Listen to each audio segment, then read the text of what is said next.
আসসালামু আলাইকুম। এই যে সকালে আসলে ঢুকতে দিত কুয়ার ভিতরে, এখন প্রবেশ নিষেধ।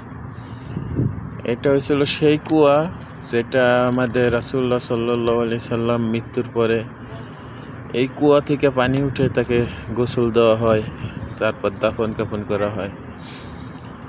এটাই তার শেষ বিদায়ের গোসলের কুয়া। এখান থেকে পানি নিয়ে তাকে গোসল করেছে। ওই যে ভিতরে যে নেট দেওয়া দেখতেছেন না, ওইটাই কুয়া।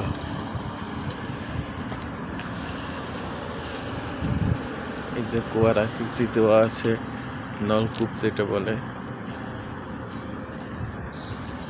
এখানে অনেক মানুষ আসছে দেখার জন্য।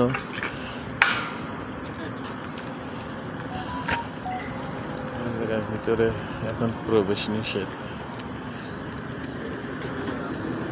কাউকে ঢুকতে দেবে না।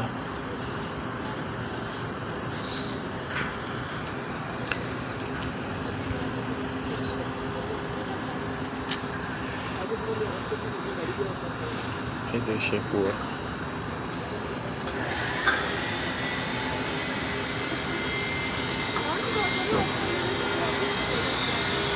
এখানে লেখা আছে